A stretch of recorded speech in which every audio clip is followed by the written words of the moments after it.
Hey guys, it's KB5 MIQ Big Boy. Rainy day here in Northeast Texas. I had a request.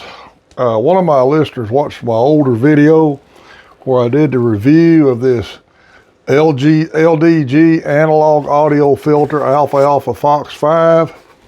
And let me turn the camera here where you can see it here. I got it on this older radio. Hope you can see it there.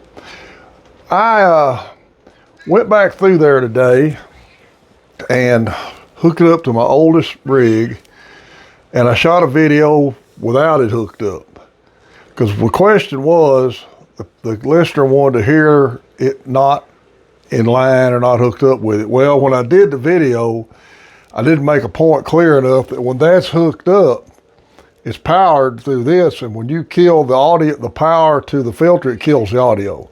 So what I would have had to done in an earlier video was not hook it up to begin with, shoot the radio with just a normal filtering, or little filtering that it's got, and then go back and hook it up, which is what I did. So there'll be 2 clips here back to back after back of this video, showing the first clip will be just me operating the radio, both in a CW and single sideband. And what I used on single sideband was a WWV signal. And then I just found some random CW QSOs on 10 meters. I still think this is a good, viable accessory for older rigs that don't have a lot of filtering in them. And take a 701, for instance. It didn't have a lot of filtering in it from the factory. All it's got basically is a noise blanker. A lot of these older rigs you'll find reasonable. They may not have all the filtering you want in them, and the filtering may not be available. Plus, more than likely, it'd be have to pay a tech to install them. So this would be a good add-on accessory for anybody running any kind of older rig or a rig that doesn't have any filtering in it. Now, I'll be the first to admit, I'm 66 years old, my hearing is shot. So it's hard for me to tell a lot of difference in it, especially on voice, single sideband. Hey, Ham Radio Cat, come up here and say hi to everybody. Now, I could see a big difference on CW, and I hope that comes out here in the video. Somebody like Tim, who's been a musician all his life, I guarantee he could pick out the differences in it a lot better than I can. Or Cody, he's one of the younger hams we got. He could tell the differences in it, but my hearing is basically kind of screwed up, and so it's hard for me to tell. That's one reason I've never used a lot of filtering. I just listen to the noise, and that's just the way I operate. But I still think, and this is also an MTC exclusive. I think they're the only authorized dealer for this particular part from LDG. So they've still got them on their website. If it interests you, check them out, call them up, talk to them about them, tell them you heard about it here on Big Boy's channel. Guys, looking for an HF rig, if you had been out at Cowtown this month, I guarantee you could have found a good 80 to 90s HF rig. I saw more clean Kenwood 440s, 450s, 430s, ICOM 735s, 745s that I've ever seen in one spot in my life. I saw very few tube rigs. I was actually looking for an HW101 for a parts rig. But I saw, hey, there's old Ham Radio Cat. Finally jumped up here and had to get in my lap finally. So those older rigs, if they didn't order the filtering in them, they'll have a lot of filtering in them. Or it may not have been available, depending on the options the radio had. Like this 701 doesn't have hardly any filtering in it. These are not overly expensive. I can't remember. I forgot to look them up before I got on this video, but you can look them up on MTC's website. Watch for Richard's sales and coupon codes. I guarantee you get a good deal on it. And I do believe still it's a good, viable option for older rigs. So I hope you enjoy this video. Let's looking back at something we did about a year ago. Let me get this thing ready to flip off. Guys, there's several Hamfest coming up, and if you've got any Hamfest in your area, send me info on it. I'll be glad to get it in a video. So there'll be a couple of clips of me using this and then some Hamfest info coming up. Guys, I appreciate everybody subscribe to the channel and like listening to me and old Ham Radio Cat. This is KB5 MIQ Big Boy 73. As usual, I forgot to mention something. Guys, this thing hooks in through the external speaker port on your radio. You take a jumper from the unit into your radio and then jumper out of the unit to your external speaker. That's how this thing works. It works off your external speaker circuit and it runs on 120 volts. It comes with its own AC adapter. Sorry for not making that more clear. Again, I don't use a script, so I forget a lot of stuff. All right, appreciate it. Okay, guys, this is going to be the first test here. I'm just running the radio with only the onboard filtering. We'll use the same static speaker for both tests. I got the microphone over here close. Hopefully y'all can hear everything.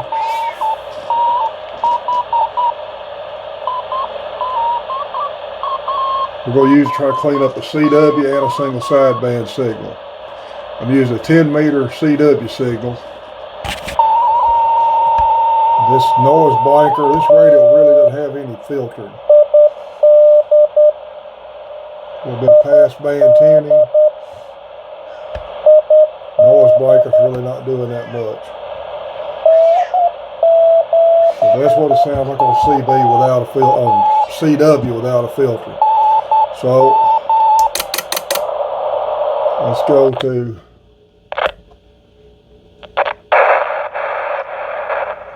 WWV. This old radio's got some problems, so.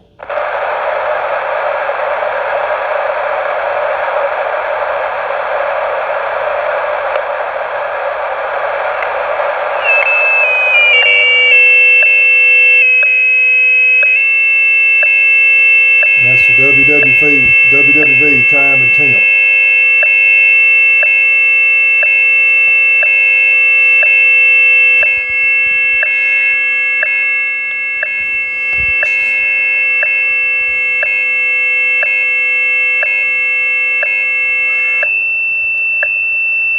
Well, I'm getting so much background whistle in it.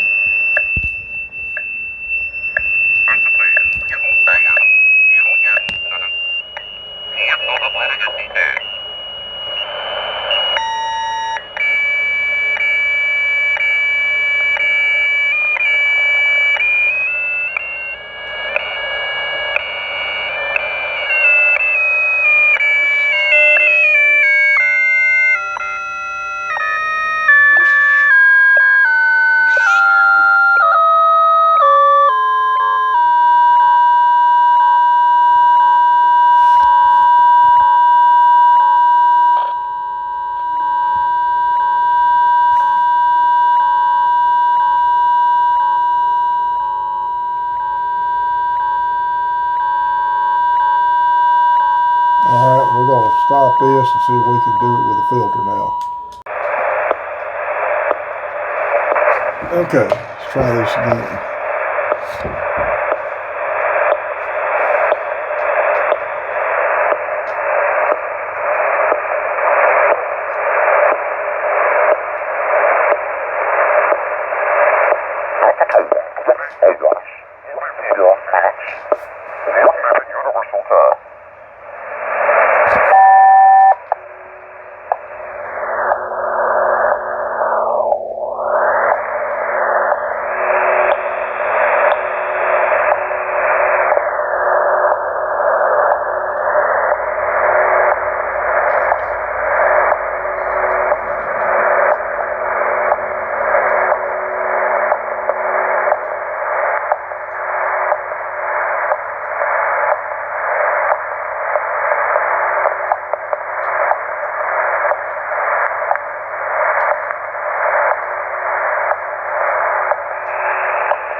can tell a little difference in the filter. Turn this back up. Low cuts, let's bring some of the other out.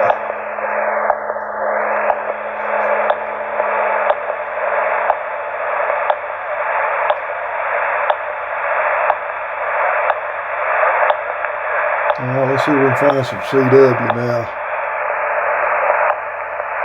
Tell you what, we're going to see if we can find some sideband too.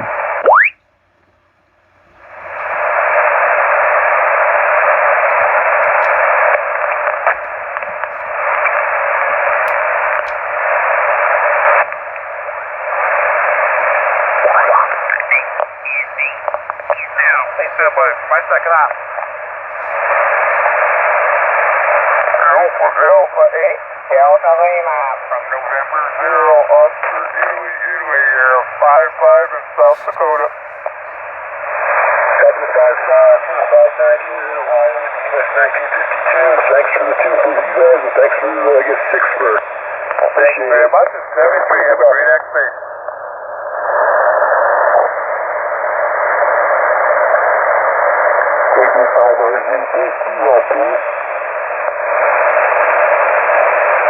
Alright, let's go back to CW.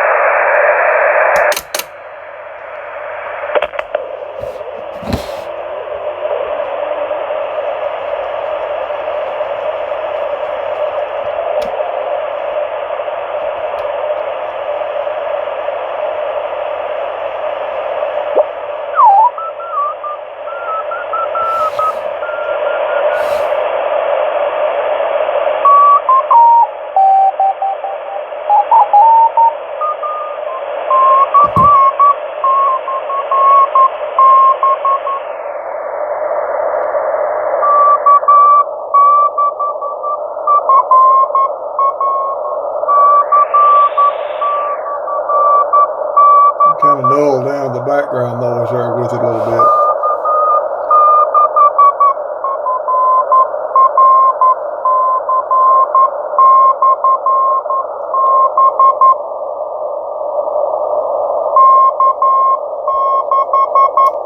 Alrighty.